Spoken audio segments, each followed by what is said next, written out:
So, regarding the mysterious death of my grandmother and my mother, wala po yung katotohanan, sir. Nung namatay sila, yung lola ko, meron po siyang problema. It's a personal family matter and I don't want to expose po kasi may mga madadamay. But malaking insulto po sa amin na tinatawag po kami na kulto. You have the floor, Attorney Florano. Magandang umaga po, Senator Bato, Senator Yes, Riza. right. Yes, I would like to address, because it's the first time po, sir, that I've heard that there's a case filed against me and I've yet to see the complaint.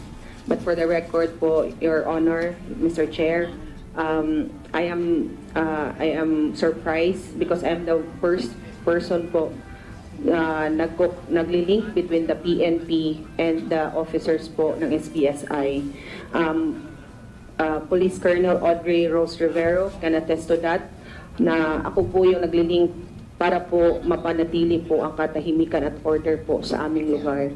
So, I vehemently deny that I prevented po any police officers from entering Kapihan because I know for the fact na kailangan po lang gawin yung trabaho nila. So, but I will further defend that when I receive the subpoena po, Your Honor. Salamat po. Anyway, you will have your day in court. Yes, Mr. Chair. Thank you. Yes, but Attorney, miyembro po ba kayo ng Socorro Bayanihan Services, Inc.? Yes, Your Honor. I am the granddaughter po of the founder, Rosalina Lasala Taruk and Don Albino Taruk. Kaya rin po maiksi yung buhok nyo dahil yun po yung gupit na mga babaeng miyembro ng bayanihan. This is my the haircut po before, even hindi pa po sa lahat. you're the daughter of. Mayor Dinya Florano po. So there were reports that your mother mysteriously died. What can you say?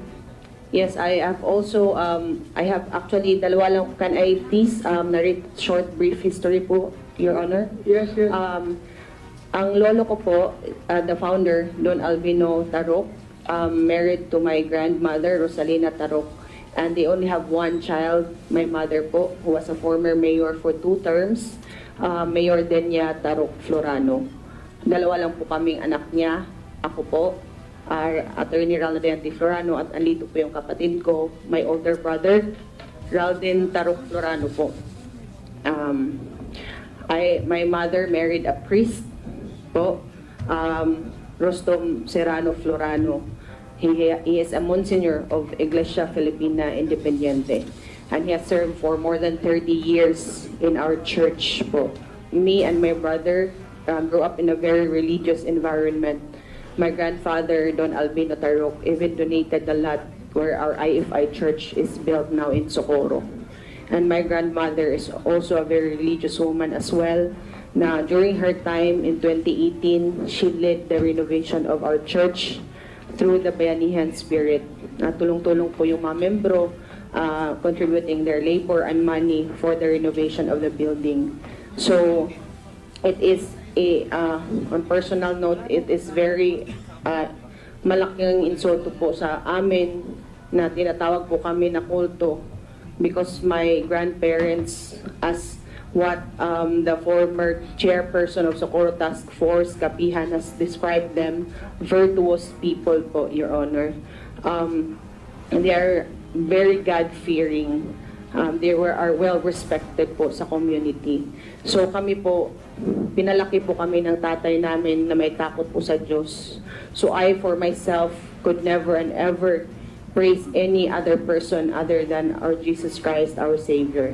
So, yung sa case po, sa tanong niyo po, regarding po sa death po ng mama ko, it is a public knowledge po that my parents both has heart ailments po, Your Honor.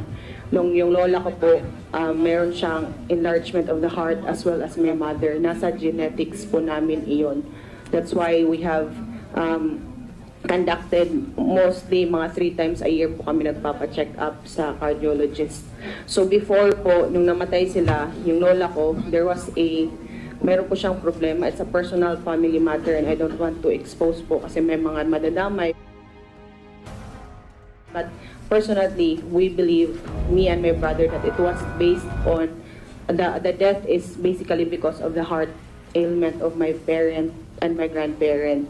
Before, they want to insist that it is because of COVID to suit their narrative. But now, because of this issue, iniba na naman nila yung reason, I think just to suit their narrative again.